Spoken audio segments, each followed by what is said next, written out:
As a direct competitor to the Commodore 64, the Sinclair Spectrum first came out in 1982 with the original 1648K models, soon to be upgraded with the Spectrum Plus with a better keyboard, and the Spectrum 128 with a better keyboard and 128 kilobytes of RAM built in, then the Spectrum Plus 2 with the inbuilt tape drive, and there are also some dubious clones of the Sinclair Spectrum that had been released in some Eastern Bloc countries.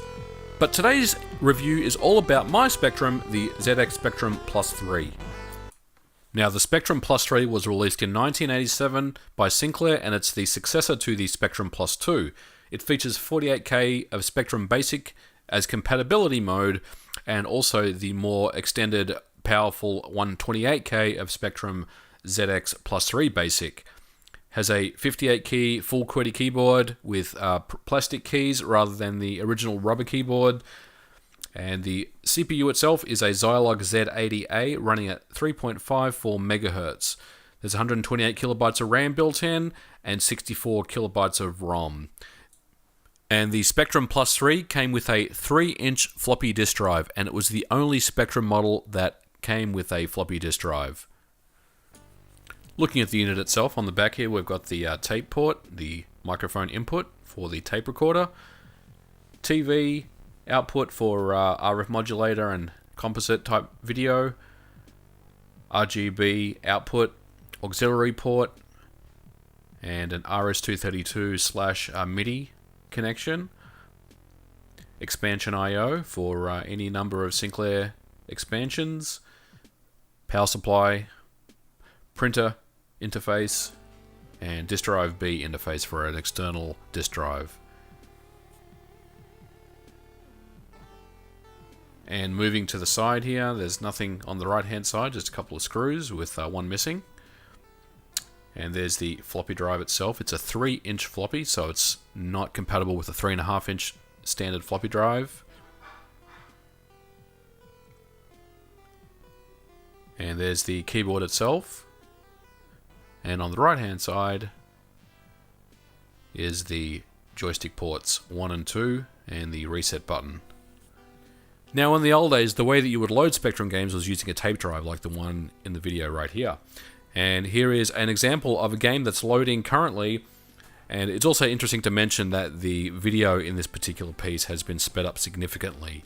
But there's also something really nostalgic about loading games off tape to get the true 1980s authentic feel to the games themselves. And there's the end result. This is Specticide, the pretty awesome clone of Centipede. But this is 2015, and we're always looking for new ways to load games faster, and with almost every old retro computer and retro console having some kind of SD card compact flash solution, the Sinclair Spectrum is no exception.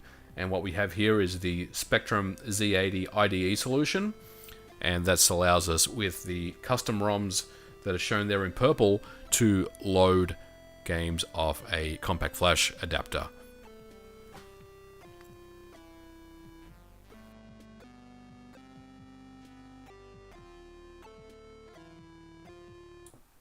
Now, of course, once you have a compact flash solution, you have the ability to load games a lot faster and have a menu system.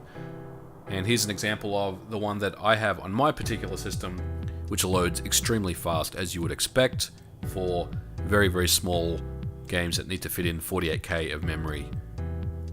Now, for those people that are interested in picking up a ZX Spectrum, and I'm mainly talking about folks from North American countries that don't know about the system very well, I would recommend looking on ebay.co.uk, the UK website, or at least a European website. They're listed there, and they're fairly cheap and fairly common.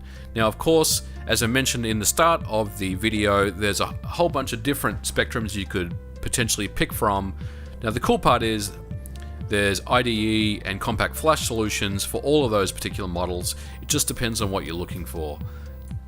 Now, the original ZX Spectrum with the rubber keyboard is the most common to find, the cheapest, but it's also the most prone to break down.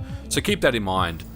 If you have the option to pick up a Spectrum Plus 2, a Spectrum 128, or a Plus 3 model, I would jump on that. But keep in mind shipping charges, they may be expensive from overseas. Now, I was able to pick up my Spectrum Plus 3 shipped to the United States for a very reasonable price. So the deals are out there. And the good news is the Spectrums in the UK are fairly common and fairly cheap overall, unlike the Commodore Amiga that seems to be increasing in value month by month. But if you are interested, there's no better time to jump on it than now. There's also some really cool stuff in the demo scenes and the homebrew scenes. And this is Castlevania Spectral Interlude, an awesome Castlevania style game finally for the Spectrum. Has 150 screens, 2 difficulty levels, an awesome soundtrack, and quite honestly, it's one of the best games I've played in a while. So check it out. Now I'll also mention that you need 128K Spectrum to play this game, in other words a ZX Spectrum 128.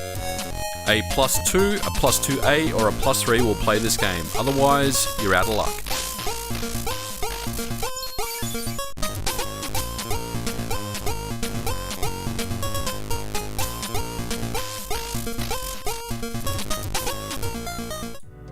Well, I hope you enjoyed my review of the Spectrum Plus 3. Don't forget to rate, comment, or subscribe, and of course if you have any questions about the Spectrum and anything you saw on this video, please leave a comment below. Thanks for watching.